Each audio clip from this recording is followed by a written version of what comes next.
আসসালামু আলাইকুম। সংবাদে আপনাদের সবাইকে স্বাগত। সংবাদ শিরোনাম। ডিসেম্বরের প্রথমার্ধে জাতীয় নির্বাচনের তফসিল জানালেন ইসি সানাউল্লাহ। চূড়ান্ত হয়েছে আচরণবিধি, ভোটের দিন ড্রোন ব্যবহার নিষিদ্ধ।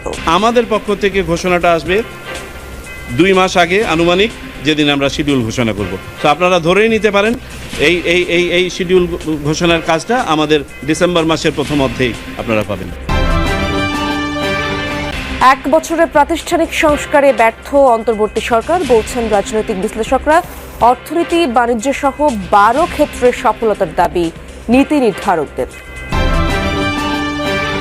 জাতীয় ক্যান্সার ইনস্টিটিউটে বন্ধ সিটি স্ক্যান, এমআরআই। দ্বিগুণ খরচে বাইরে পরীক্ষা করাতে হচ্ছে রোগীদের। নিয়মের বেড়াজালে আটকে আছে মেরামত। গাজীপুরের চন্দনায় স্থানীয় সাংবাদিক আসাদুজ্জামানকে কুপিয়ে হত্যা, মারধরের ভিডিও ধারণ করায় হত্যাকাণ্ড বলছে পুলিশ।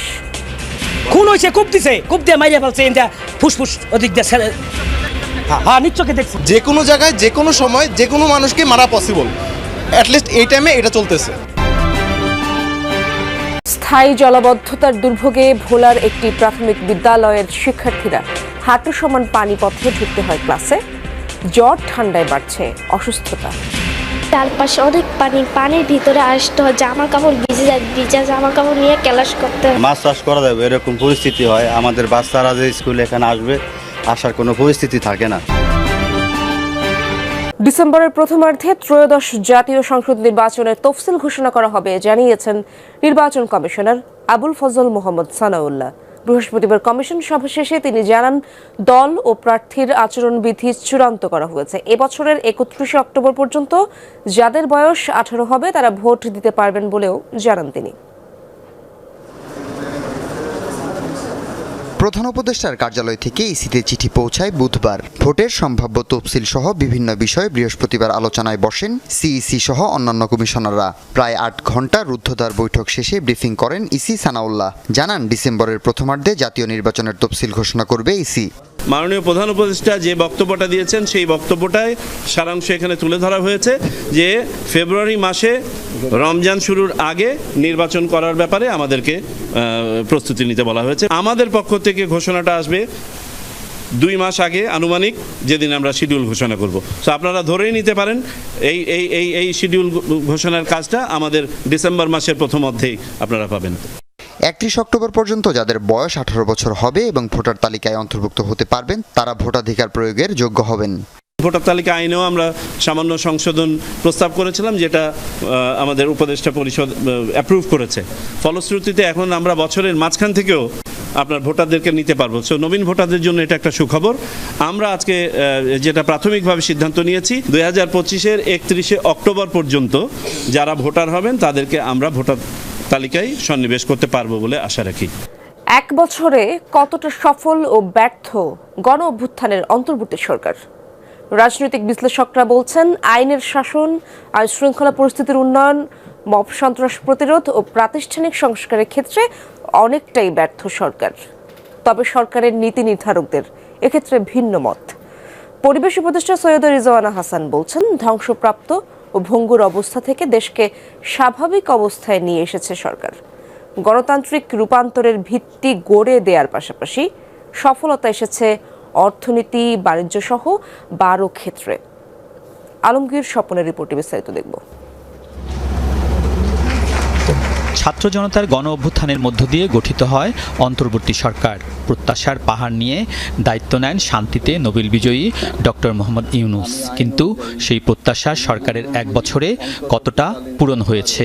অন্তর্বর্তীকালীন সরকারের শিক্ষাবিদ, গবেষক ও আইনজ্ঞরা বলছেন, আইনের শাসন প্রতিষ্ঠা, আইন শৃঙ্খলা পরিস্থিতির উন্নয়ন ও মব সন্ত্রাস ঠেকাতে সরকার অনেকটা ব্যর্থ হয়েছে। বিভাজন বেড়েছে সমাজে। প্রশ্ন তুলেছেন বিচার ও সংস্কারের গতি নিয়েও। জাতীয় ক্যান্সার গবেষণা ইনস্টিটিউটে বন্ধ সিটি স্ক্যান ও এমআরআই পরীক্ষা। ভর্তি থাকা গুরুতর রোগীদেরও পরীক্ষার জন্য যেতে হচ্ছে বাইরের ডায়াগনস্টিক সেন্টারে। গুনতে হচ্ছে 2 থেকে 3 গুণ অর্থ। চিঠি চালাচালি আর সরকারি নিয়মের বেড়াজালে আটকে আছে যন্ত্রের মেরামত। গত বছর ক্যান্সার ধরা পড়ে লক্ষ্মী রানী দাসের। এসেছেন জাতীয় ক্যান্সার গবেষণা ইনস্টিটিউটে। সিটি স্ক্যান করাতে গিয়ে শোনেন মেশিন বন্ধ। অ্যাম্বুলেন্স ভাড়া করে বাইরের বেসরকারি প্রতিষ্ঠানে গিয়ে নিতে হয় সেই সেবা। অপারেশন হয়েছে, এখনো বমি করতেছে, ব্যথা হচ্ছে, আমাদের নিয়ে যেতে কষ্ট হচ্ছে। অ্যাম্বুলেন্সে নিয়ে গেছে, তাও অনেক কষ্ট হয়েছে। মনে হচ্ছে যে আমরা ওইখানে হচ্ছে যে সিটি স্ক্যান করছে, ওইখান থেকে সব বাদবাকি সব রিপোর্ট করছে এখানে। যেহেতু এখানে নাই, আমাদের অনেক ভোগান্তি। রাস্তাঘাটে একটা অপারেশনের রোগী নিয়ে যাওয়া, অনেক সময় অনেক কিছু হয়ে যাইতো। শাহানা বেগমেরও ক্যান্সার, ভর্তি 5 দিন ধরে।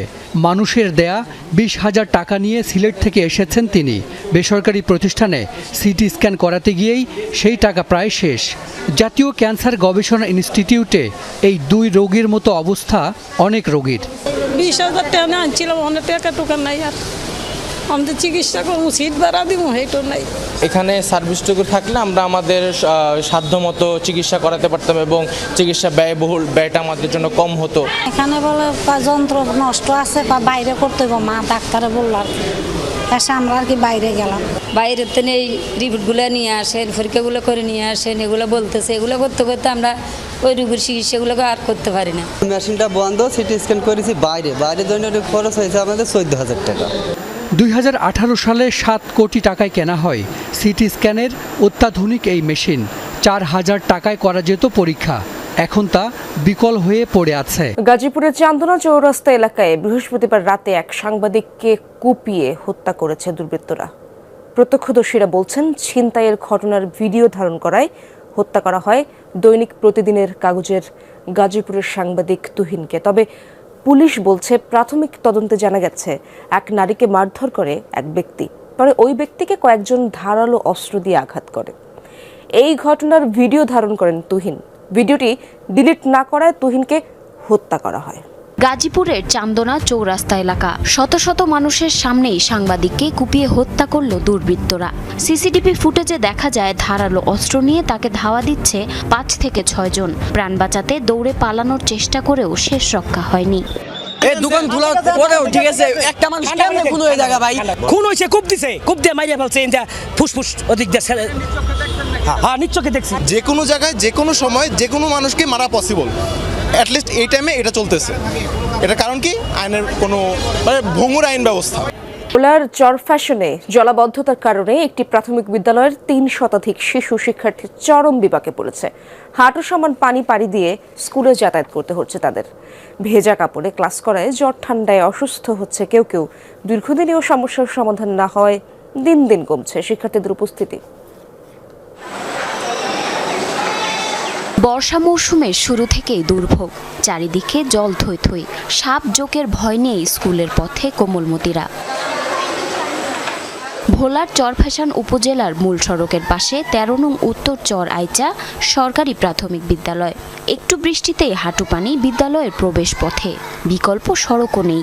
চরম বিপাকে শিশু শিক্ষার্থীরা। প্রতিদিনই ক্লাস করতে হয় ভিজে কাপড়ে।